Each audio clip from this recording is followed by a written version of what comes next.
Mau perempuan atau laki-laki harus sarjana. Wening, walaupun kamu perempuan dan hakikatnya perempuan adalah melahirkan dan menyusui. Tetapi hal itu tidak membatasimu untuk melanjutkan studimu. Karena hanya dengan punya ilmu seseorang bisa bermanfaat, nak. Walaupun kamu perempuan, kenapa harus menggunakan walaupun? Bukankah pada dasarnya perempuan dan laki-laki adalah manusia? Manusia yang sejak lahir sudah punya hak yang melekat pada mereka. Tetapi itulah hidupku. Dulu saat ibu ada, ibu di rumah mengurus aku dan adik-adik, sementara bapak bekerja. Tapi itu beberapa tahun yang lalu. Gadis itu menghela napas panjang. Ini bukan pertama kalinya ia datang ke rumah. Setiap hari, setiap malam, ia selalu kembali ke rumah itu. Dan keadaan tidak berubah. Ketika aku sampai rumah, pemandangan di depanku sungguh tidak enak dilihat. Bapak hanya dengan kaos kutang dan sarung terlelap di depan TV. Bapak, orang yang seharusnya menjadi pemimpin di rumah. Orang yang seharusnya menjadi pelindung bagi anak-anaknya. Justru tak berguna di saat orang-orang di sekitarnya membutuhkan perannya. Aku tak mau disalahkan atas rasa benci ini. Aku tidak mau dianggap anak durhaka. Walaupun rasa ini selalu membuatku menyesal di saat yang sama. Aku tetap merasa punya hak untuk muak dengan keadaan ini. Baru pulang, Mbak. Aku menoleh pada adikku yang terbangun mendengar suara pintu kamar dibuka. Kulihat adikku yang lain terlelap di ranjang. Di ranjang yang kecil yang harus dibagi 3 untukku dan 2 adikku. Aku mengangguk. Malam amat, Mbak, tegur adikku lagi. Memangnya aku punya pilihan, batinku. Kalau aku tidak kerja dan kuliah, hidupku akan buntu di rumah terkutuk ini. Aku akan selamanya terjebak di keadaan yang aku benci. Namun kekesalan itu hanya untuk diriku sendiri. Di depan adikku, aku menggeleng dan tersenyum masam. Di hadapan keluargaku, aku sosok yang tenang, tidak meluap-luap, meski dalam hati aku marah. Tapi apa aku punya pilihan untuk marah? Tidak. Selain karena tidak akan digubris, aku juga lelah mengutarakan apa yang kurasakan pada orang-orang yang tidak memahaminya. Dulu aku pernah tersulut emosi ketika bapak memutuskan resign dari pekerjaannya. Tentu aku marah karena siapa yang akan mencari uang dan memenuhi kebutuhan keluarga. Tapi apa reaksi bapak saat itu? Bapak capek, harusnya kamu anak yang berguna untuk orang tua. Ini malah sok marah-marahi orang tua. Sejak saat itu aku memilih untuk bungkam. Dan hanya mengekspresikan perasaanku kepada satu orang. Chris, kekasihku, yang sejauh ini masih mengerti keadaanku. Maaf Mbak, di sistem gak bisa isi KRS, kata petugas admin di bagian akademik yang melayaniku dari balik loket. Mbak ke loket keuangan saja, mungkin ada masalah dengan SPP. Aku menghela nafas panjang. Apalagi alasannya? Bapak pasti tidak mentransfer uang kuliah. Pikirku mulai marah. Tapi walaupun aku tahu jawabannya seperti apa, aku tetap ke loket bagian keuangan. Saya cek SPP atas nama Mbak Weningsari gak masuk. Berarti Mbak gak bisa daftar KRS, harus nunggu semester depan. Akhirnya aku berjalan meninggalkan loket. Langkahku pun tak jelas kemana arahnya. Dadaku terasa sesak. Air mataku terpaksa ku tahan agar tak malu. Bapak benar-benar keterlaluan. Gerutuku marah. Bagaimana bisa Bapak tidak membayar uang kuliahku? Hanya aku di rumah yang bisa memperbaiki keadaan ekonomi keluarga. Dengan aku kuliah, aku bisa punya pekerjaan yang baik. Hanya dengan pendidikan, aku bisa mengubah nasibku dan keluargaku. Di mana Bapak sekarang? Tak perlu aku tanya. Bapak pasti sedang asik dengan bantalnya, mengorok keras di rumah. Seakan-akan hidupnya tak punya beban. Bapak tidak peduli padaku dan adik-adik. Kupercepat langkahku dan keluar dari area kampus. Karena aku tidak ada urusan di kampus, aku pergi ke kantor. Selama ini perusahaan tempatku bekerja memang memberi gaji yang cukup, 3,5 juta per bulan. Ya, uang segitu hanya cukup untuk memenuhi kebutuhan sehari-hari. Bahkan tak ada sisa untuk kutabung untuk bayar kuliah. Di kantor pun suasananya tak kondusif. Aku sebagai akuntan tak tetap di perusahaan asuransi kerap menjadi tempat pelampiasan amarah bosku. Apalagi hari ini, aku tidak bisa fokus karena urusan kuliahku. Semua laporan yang kubuat salah, dan aku dibentak keras oleh bosku. Saya nggak pernah lihat report seburuk ini. Betul kan, Wening? Kalau perlu kamu tidak pulang hari ini. Karyawan di sekelilingku menatapku. Sebagian iba, sebagian kesal karena kesalahanku. Orang lain yang terlibat di bagian akunting juga harus lembur untuk membantuku menyelesaikan kesalahanku. Aku malu karena kebodohanku. Aku pun merasa bersalah kepada rekan-rekan lainnya. Jangan kerja terus, ini aku bawain nasi dan ayam goreng, kata Chris. Tanpa diundang, pemuda itu duduk di kursi sebelahku. Krishna, pemuda dengan tubuh jangkung, adalah karyawan di bagian IT. Kami masuk kerja di hari yang sama. Berkenalannya pun pada saat kami onboarding. Sejak itu hubungan kami dekat. Dan setelah 3 bulan pendekatan, kami pun resmi berpacaran. Aku gak bisa makan, Chris. Aku banyak buat kesalahan hari ini. Siapa sih yang gak dimarahin sama bosnya? Hibur Krishna. Ia mengeluarkan kotak makan dari plastik. Kabar mami gimana, Chris? Chris tampak segan membahas ibunya. Selama ini Chris memang sering cerita mengenai ibunya. Tapi sekian lama hubungan denganku, tak pernah sekalipun Chris mau mengenalkanku pada ibunya. Mami Chris adalah single parent yang bekerja sebagai pengusaha catering. Chris selalu memberitahuku bahwa Imami selalu sibuk dengan pekerjaannya. Sejak ayah Chris meninggal, ibu Chris hampir tak punya waktu untuk Chris. Begitu penjelasan Chris setiap aku mengatakan ingin bertemu maminya. Kamu kenapa? Kok kelihatan uring-uringan banget? Aku gak kuliah semester ini, Chris. Bapak gak bayar uang kuliahku. Wah, parah juga ya bapakmu. Terus kamu gimana? Ya gak gimana-gimana. Belum rezeki kali. Kamu pasti bisa kok. Aku tahu kamu orang yang kuat, kata Chris berusaha menenangkan. Nanti pulang aku antar ya. Gak usah, nanti ngerepotin. Lagi pula aku lembur. Selain itu aku juga malas pulang, pikirku pilu. Buat apa aku pulang? Tidak ada yang peduli padaku juga. Aku mau mati saat ini pun mereka di rumahku tak akan sedih. Bagi mereka, aku hanya sumber uang keluarga. Itu saja. Hari itu aku pulang jam 11 malam. Seperti biasa, tak ada yang menyambutku ketika aku pulang. Bapak masih sama, tidur di ruang tamu dengan TV menyala. Seandainya Bapak bangun, aku ingin sekali memarahi Bapak. Walaupun percuma karena Bapak tidak akan pernah berubah. Marah itu hanya untuk meredakan kekesalanku walaupun sedikit. Lalu aku melihat adikku yang paling besar, Andi, sedang duduk di bangku kelas 3 SMA. Untuk mendapat uang jajan tambahan, Andi bekerja sebagai tukang bersih-bersih di toko kelontong dekat rumah.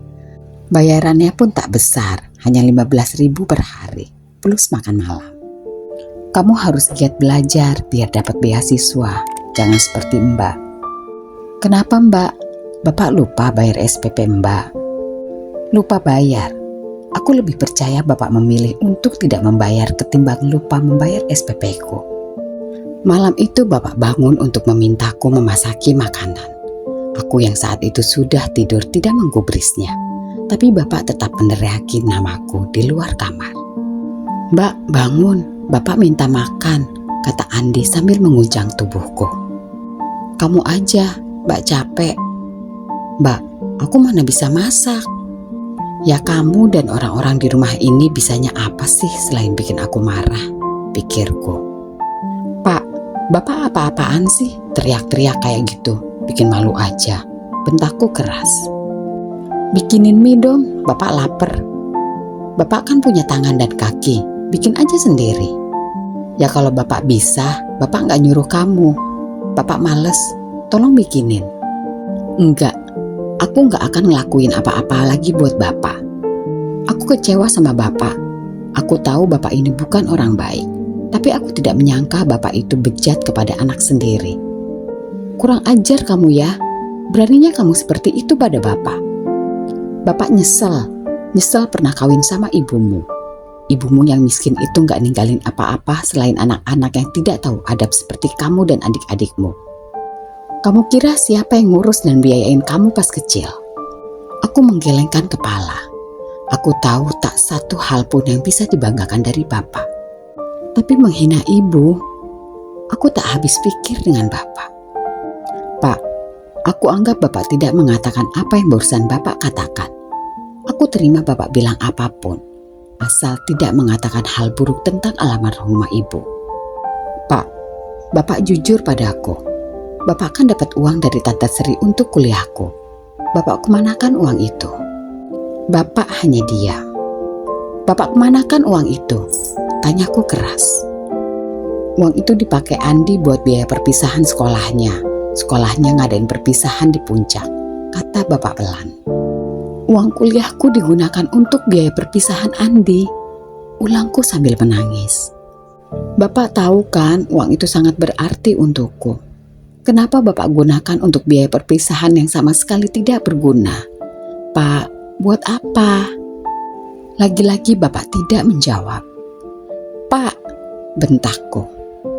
Wening, ini adalah kenyataan yang harus kita hadapi. Kamu itu perempuan. Perempuan gak perlu pendidikan tinggi-tinggi. Toh kamu juga masih dapat kerja walaupun tidak ada gelar sarjana. Beda dengan Andi. Andi itu anak laki-laki. Bapak mau dia terus mengejar cita-citanya. Stigma bahwa laki-laki harus lebih mapan daripada perempuan membuatku muak. Aku tidak percaya. Tidak percaya bahwa Bapak tega melakukan ini padaku. Padahal aku bekerja keras untuk keluarga ini.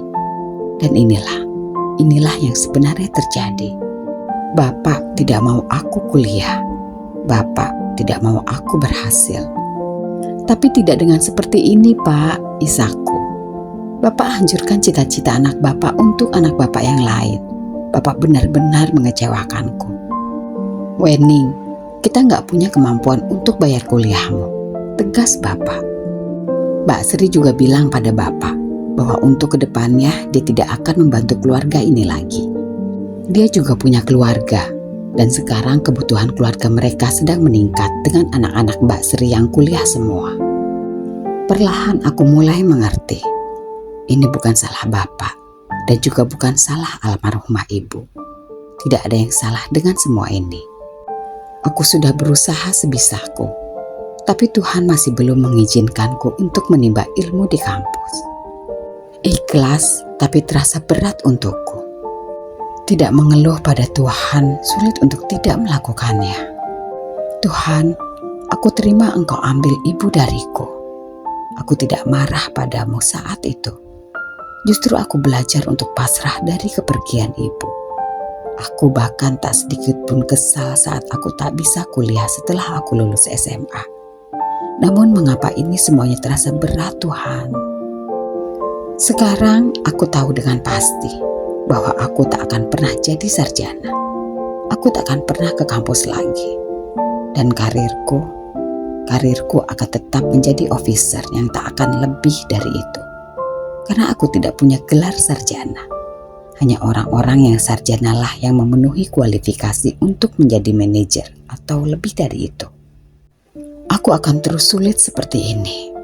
Mengapa sulit untuk menerima kenyataan itu, Tuhan? Apakah aku memang ditakdirkan sebagai orang yang gagal? Tanpa ku sadari, tahu-tahu Bapak duduk di sebelahku. Maafkan Bapak, Wening. Bapak memang tidak berguna. Kenapa Bapak tidak bekerja lagi? Bapak sarjana, Bapak sehat. Pasti ada perusahaan yang menerima Bapak. Kataku disertai isak tangisku. Wening, mengapa kuliah begitu penting? Kenapa kamu tidak bekerja saja dan membantu adik-adikmu? Bapak diam sejenak. Andi anak yang pintar. Dia paling pintar di angkatannya. Dan Bapak yakin dia akan diterima di kampus negeri lewat jalur undangan. Tak usah Bapak banggakan Andi di depan Wening. Pak, Wening gak butuh itu. Semua ini terasa tak masuk akal. Wening, sekalipun Bapak bayar kuliahmu sekarang, kamu tetap tidak bisa melanjutkannya. Kita benar-benar tidak mampu. Dari gajimu saja kita sering tidak makan. Mengapa kamu tidak bisa menerima itu? Karena Bapak pemalas, dan aku tidak suka itu. Sebaiknya Bapak tinggalkan aku. Aku ingin sendiri. Jadi, kamu tidak akan kuliah lagi. Wening, kamu tahu kan hal itu akan berdampak pada karirmu. Aku tahu, Chris, jawabku lesu. Chris, jawab aku dengan jujur. Apa kamu tetap terima aku? Tentu saja, Wening, kamu tetap sama di mata aku. Tapi pada kenyataannya, keadaannya kini sudah berubah. Chris selalu menghindariku. Hingga pada suatu hari aku mendengar dari teman satu bagiannya yang mendapat undangan pernikahan. Pernikahan Chris dengan perempuan yang bukan bernama Wening. Dan perempuan itu memiliki gelar di belakang namanya. Sorry Wening, aku gak tahu kamu dan Chris sudah putus. Aku pun juga tak tahu bahwa aku dan Chris sudah putus. Pikirku sedih. Tentu saja demikian.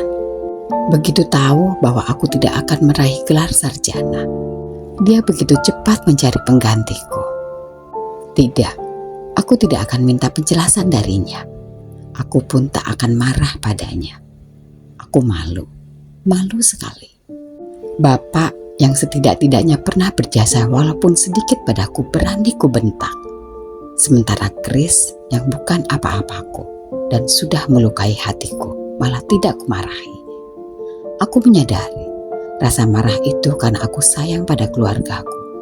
Dan aku marah karena dikecewakan oleh orang-orang yang kusayang. Terhadap Chris, aku memang sayang padanya. Aku juga cinta padanya. Tapi apakah rasa sayang dan cinta itu layak untuk diperjuangkan? Jawabannya, tidak. Dia sudah memilih orang lain. Dan itu sudah menjadi jawaban untukku. Dia bukan orang yang menerimaku. Aku tak akan marah padanya. Aku akan menghargai pilihannya. Aku berharap dia benar-benar bahagia dengan pilihannya. Dan aku juga berharap rasa yang kumiliki terhadapnya hilang dengan seiringnya waktu. 3 bulan setelah pernikahannya, Chris resign. Dia sudah punya tawaran kerja di tempat lain. Sebelum meninggalkan kantor, dia menemuiku dan meminta maaf padaku. Aku hanya tersenyum. Hatiku masih sakit rupanya saat aku melihat wajahnya.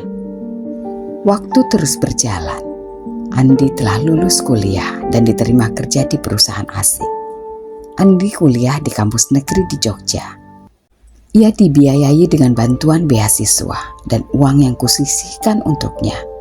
Tak hanya itu, Andi punya rencana untuk melamar perempuan yang dulu teman kuliahnya. Sejujurnya aku tidak peduli dengan siapa Andi akan menikah.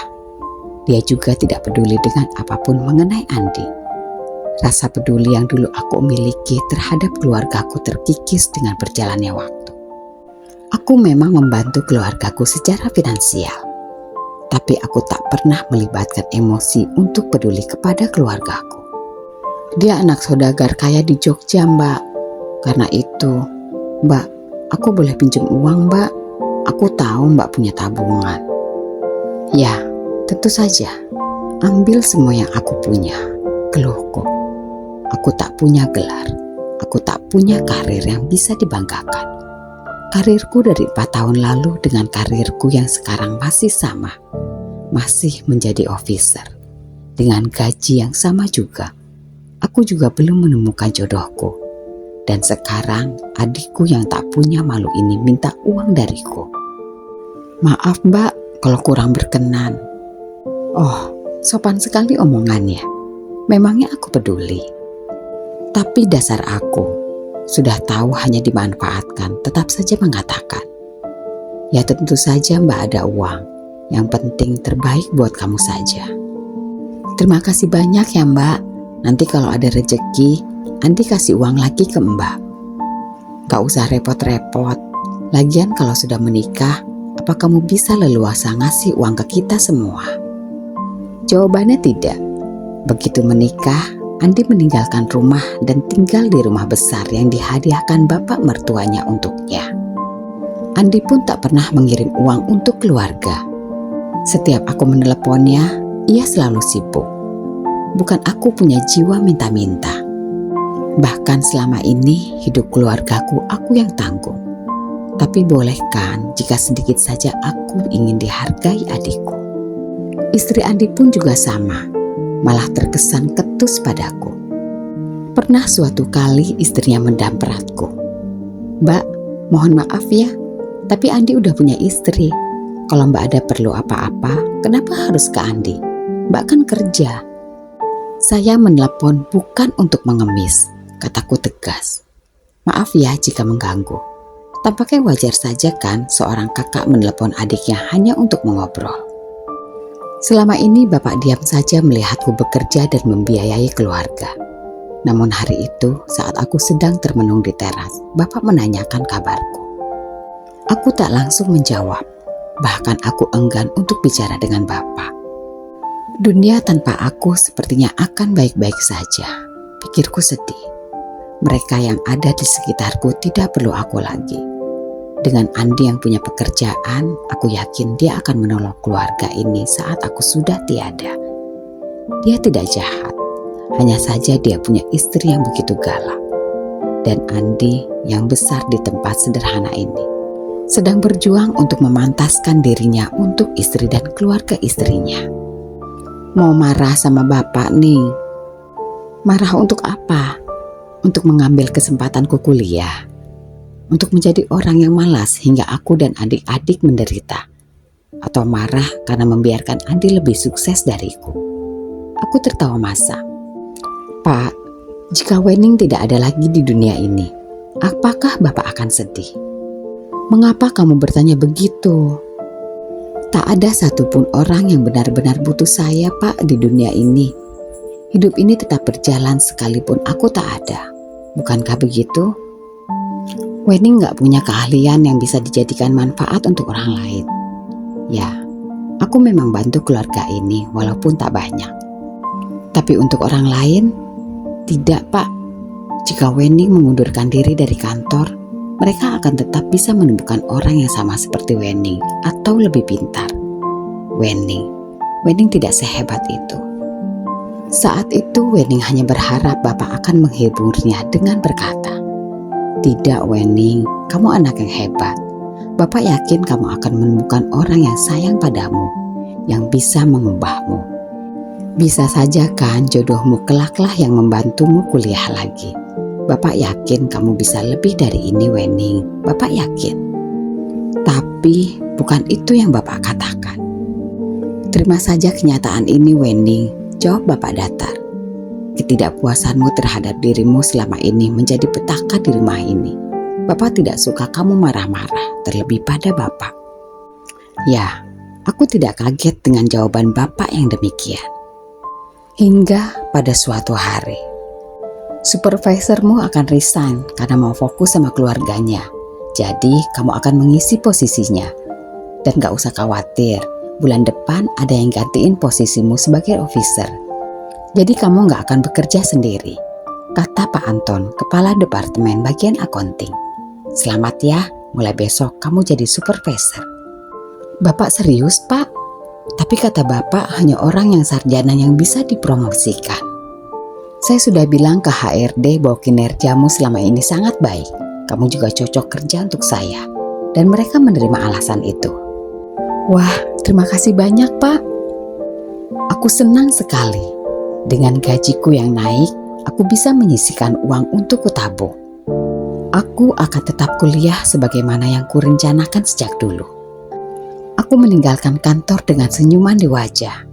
Aku senang sekali bahwa baru kali ini pertama terjadi di kantor. Ada orang yang tidak sarjana bisa jadi supervisor.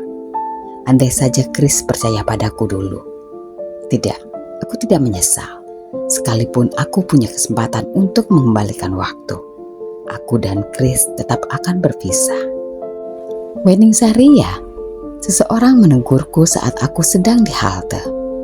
Dia adalah Mas Panji, manajer senior di bagian HRD. Aku jarang berkomunikasi dengannya karena jarang sekali pekerjaanku berhubungan dengan bagiannya. Iya, betul. Wening, kamu mau langsung pulang ya? Ada kafe di dekat sini. Kalau tidak keberatan, kamu mau kan ngobrol sama saya? Dan aku tidak menyesal menerima ajakan itu. Ajakan yang tidak direncanakan itu justru membawaku pada hubungan serius. 2 tahun kemudian, Mas Panji memintaku untuk menjadi istrinya. Dan pada saat yang sama, tabunganku sudah cukup untuk kuliah. Dunia memang tetap berputar, walaupun tanpa aku, pikirku saat di resepsi pernikahanku. Tapi aku melihat Mas Panji yang tak berhenti menatapku. Aku merasa bahwa ia tak akan sanggup hidup tanpaku. Aku melihat sekelilingku. Resepsi itu begitu mewah karena ayah Mas Panji adalah pejabat yang punya kolega banyak dan bersikeras untuk mengadakan resepsi gede-gedean. Mas Panji tidak berhenti memelukku selama resepsi, dan Mas Panji juga tidak berhenti menyayangiku sejak aku menjadi istrinya. Bahkan Mas Panji melarangku untuk mengeluarkan uangku untuk kuliah. Sejujurnya aku tidak masalah kamu sarjana atau tidak. Tapi sejak itu menjadi kebahagiaanmu, aku hanya bisa setuju. Soal biaya tak usah masalah. Aku suamimu, aku yang akan membiayai kuliahmu. Dan jangan merasa tidak enak. Toh kamu istriku dan calon ibu dari anakku. Mas Panji memegangi perutku yang buncit. Aku harap isinya bukan makanan saja. Dan kami berdua pun tertawa bahagia.